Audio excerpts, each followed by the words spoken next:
How you guys doing out there? Officials around the world, it's me, your boy, Mr. Smooth. I'm here to break down one of our young referees. His name is Antonio. He was reffing AAU at Jamtown, which is in Oakland. So we're going to give him some pointers, some tips to get better. So I'm going to go ahead and start the video.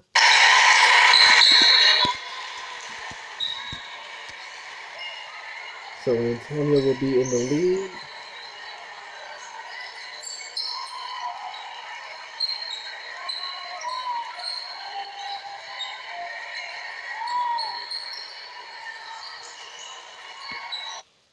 So I'm going to go ahead and back it up just a little bit.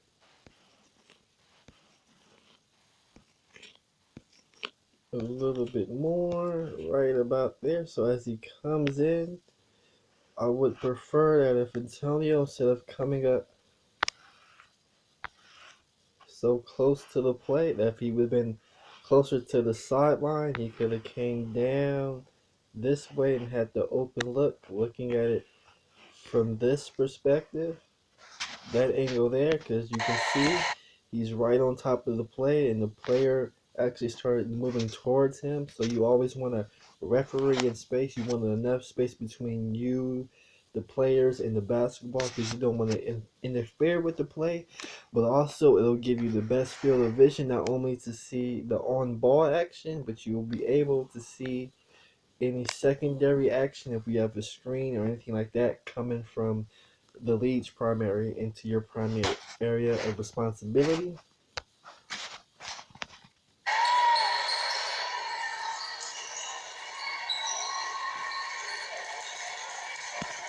So one of the things you got to improve on, Antonio, is your posture when you're on the court. I want you to look more polished, more seasoned, not like it's your first game, even though I just started, and even though I know you just started, I just want to add to your game, add to your presentation when you're on the basketball court.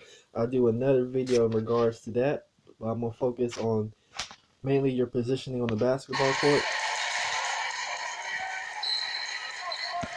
So right here we can see that the basket was made, and now we're in switch transition. According to your shoulders are bringing you to the ball right here and right there, and we have this trail, the new trail Fisher here, who has primary ball responsibility. So I want you to focus off ball and have your eyes looking at these players in transition. That's your primary area of responsibility.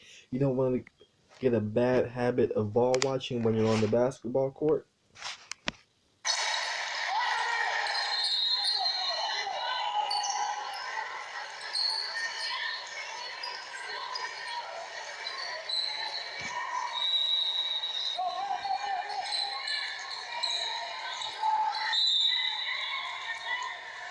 The jump ball call, be sure after you get the jump ball, you point direction. You're going to identify where the throw-in is going to be.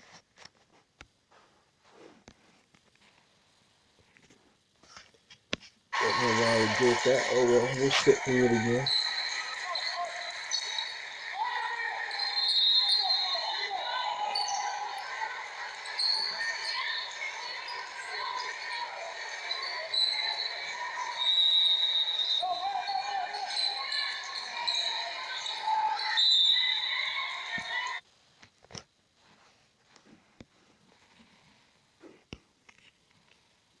So we have a jump ball that happens right on the area cover, so you put that in the lead or the sideline, but whatever you put the violation, remember, jump ball, you give the direction. Now if you give the direction, you're going to designate where the throw-in is going to be.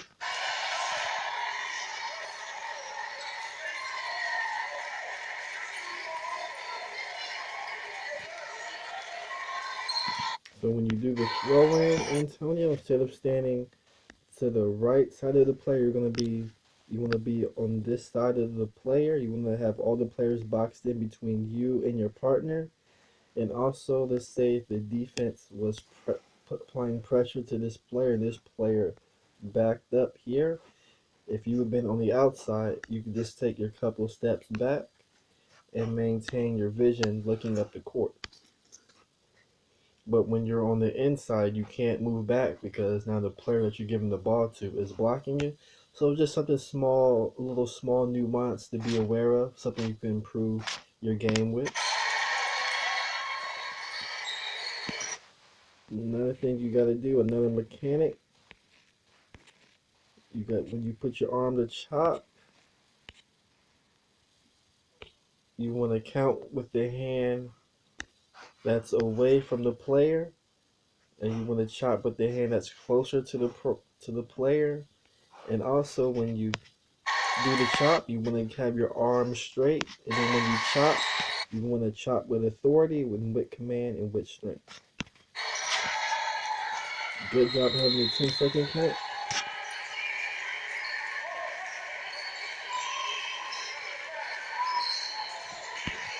Now, instead of going to the middle of the floor, if you would have just, I'll back it up.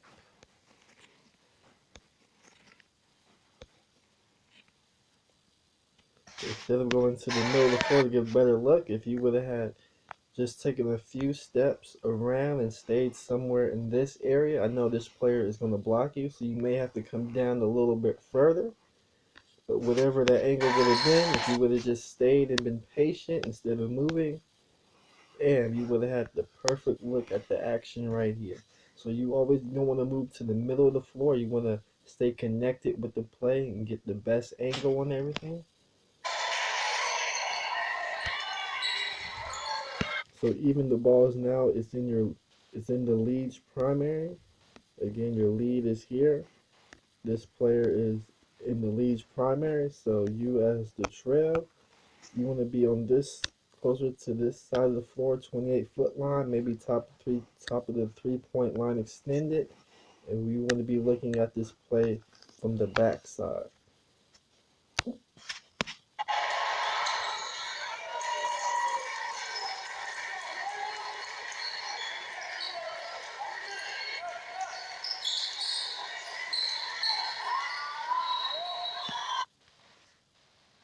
So I'm going to rewind it because there's something else I want to point out.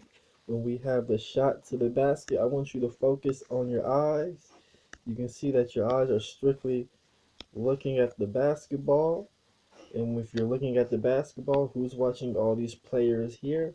So again, you want to keep your eye level down and focus on the players fighting for rebounding transition.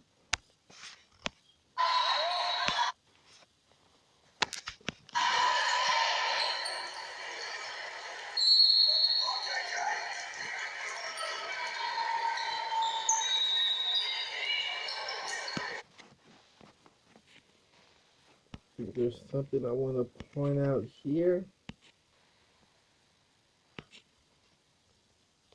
So when this player catches the ball here, when he catches, I want you to think referee from the floor up. So right here, he catches the ball. I want you to get in the habit of finding the pivot foot, where if it's his left or right and he hasn't established one. So it looks like he hasn't established one. Okay, so now it looks like his left foot is going to be his pivot foot because his right foot comes up and then he dribbles. So you can argue that he actually took 2 steps and then dribbled, but it's kind of close. I won't get into that, but I want you to get in the habit of every time a player catches the ball, I want you to referee from the floor up, identify the pivot foot, referee the defense.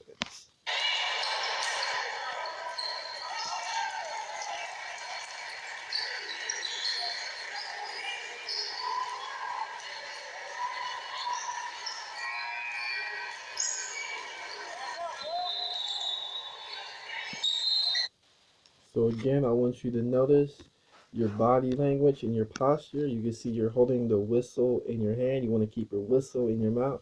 You want to stand tall. You want to stand with strength, with great posture and great command. As you do more and more games, you'll get more comfortable doing this. As you watch more and more seasoned referees, whether they do college, NBA, high school. I want you to focus on other referees and try to pick up on their habits and see if you could incorporate those into your game.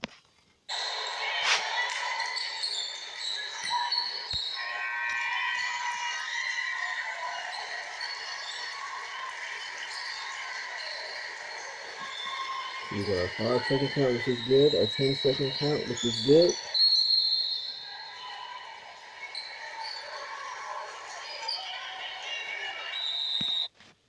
So again, be sure, come around, look here, look off ball, find the rebounding action, give yourself the best angle.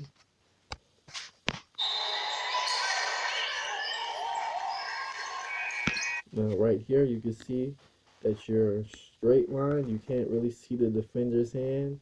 If the player shoots the ball, you won't be able to see if he's on the line or off the line. Sometimes he'll be closer to the 3-point line, and the only way to give you the best angle to referee that is to stand a little bit wider, even with the ball a little bit behind. Give yourself that angle, that open look, and you'll be able to better see if they do shoot the ball. You'll be able to tell if it's a 2 or a 3, and you'll also be able to referee any potential illegal contact as well as the possibility of a 3-pointer kicking out their legs and then the defender running by and being tripped by the offensive player. But if you don't give yourself the best angle, you won't be able to officiate those plays properly.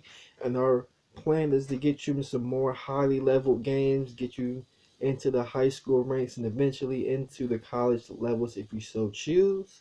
And the only way you're going to be able to do that is if you improve your game and keep improving.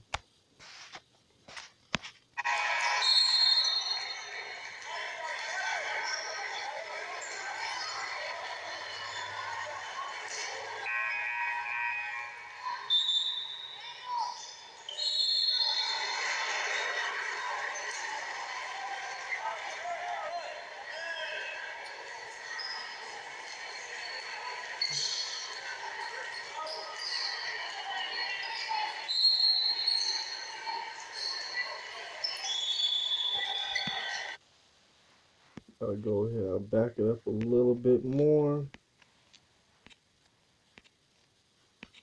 And as we can see again, we got the whistle in our hand, and we're not standing tall. So it's, again, this may be a bad habit that you formed. It was a bad habit that I had. It was also a bad habit that many officials had.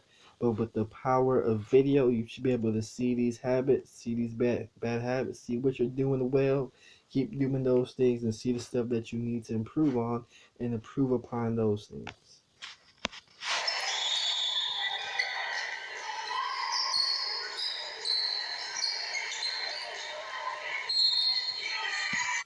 So you can see that when the shot went up, let's see, you can actually see your head move here, and you're looking at the ball. Again, you have rebounding action in front of you right here that you should be looking at. So just another habit, something you got to focus on of breaking. Again, when I first started refereeing, I was so used to watching the game as a fan that you constantly watch the ball, you constantly watch the player dribbling with the ball. But as officials, there's a whole other game that's happening off ball, and as referees, we got to be aware of that and officiate accordingly.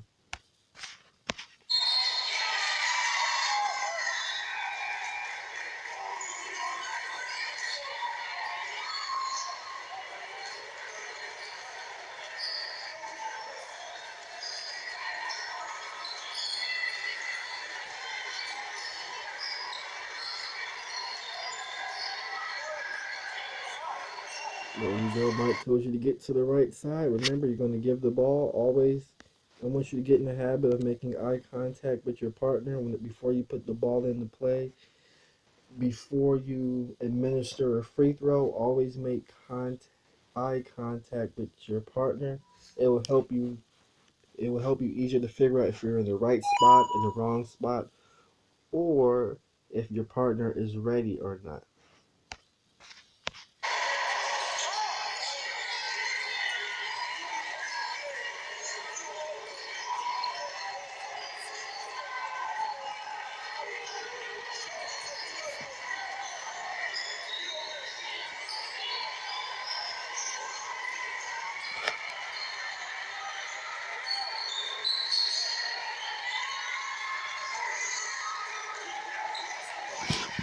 So we got our 5-second count or 10-second count. Be sure to stop the clock to start it.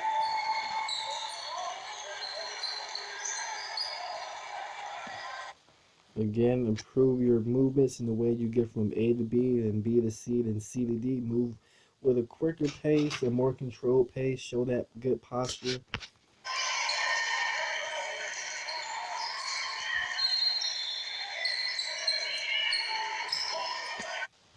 Again, remember the trail. Focus in on the back side of the play. So remember the trail will be somewhere in this area or here, whatever the angle may be, and give you that open look on the back side of the play.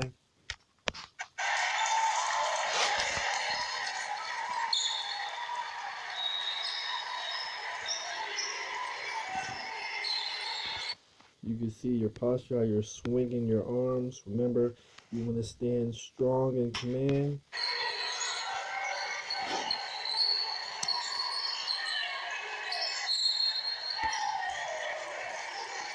Jump ball, good job to help your partner with the direction as the arrow is to your partner's back. That's good.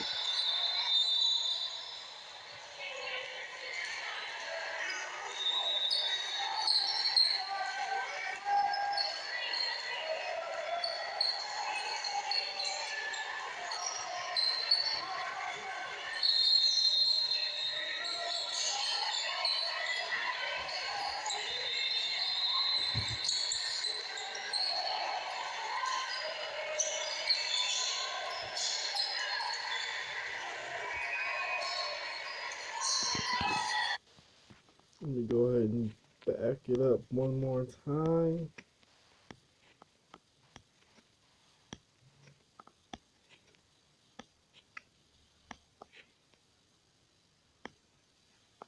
So we're going to have a 3-point shot in the corner. I want you to remember, Antonio, that this is the lead's responsibility. So when the shot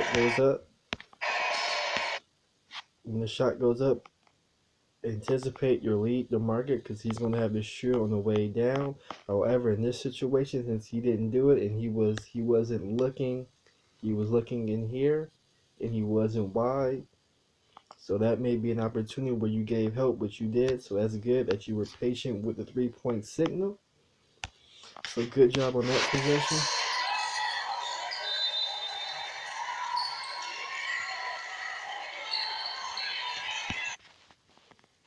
I'm going to back it up a little bit more. Now when we're in transition, you did a good job of jogging down, but remember it's a fast break, so you want to sprint down. You want to beat all the players to the end line if you can.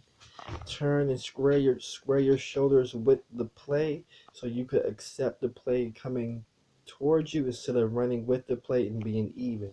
As officials, we always want to beat the play because that's going to help our call accuracy when we get to our spots early and receive and accept the play as opposed to running even with the play.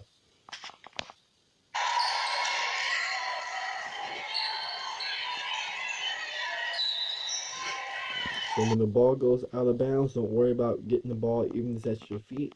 Show the mechanics, put your arm straight up and then point whatever direction and let the players give you the ball. And if the ball is at your feet, then bend down and pick up the ball. But I want you to do the mechanic, and if the ball is at your feet, then pick up the ball. If the ball bounces away from you, have the players bring you the ball. So what's going to happen is when you go if the ball goes in the corner and you turn your back towards the players, that's when the players notice that you're not looking. They try to do a cheap shot or say something to a player, and if you don't see it because your back's turned, then you're going to have more problems in your basketball game. So we don't want that for you. We want you to ref in a controlled environment. The only way to control the environment is to see what you're trying to control.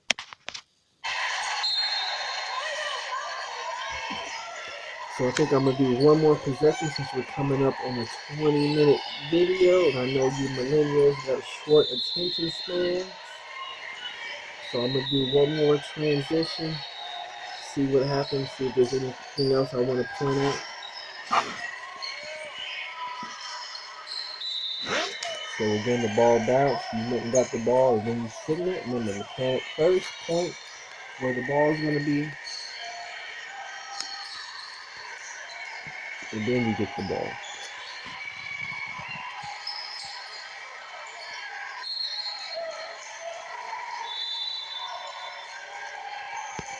So be sure when you have fouls, instead of walking in between the players, I want you to walk around the players, keep the players boxed in, and your partner will do the same as well as he comes to report. So you just always want to keep the players boxed in. So I'm going to go ahead, I'm going to stop the video now. It was a great job by Antonio. He called the jump balls, the fouls that needed to be called. They kept the game under control up to this point. I'll probably break down some more of your videos, but so be on the lookout for those. So with that said, it's your boy, Mr. Smooth, signing off. Peace.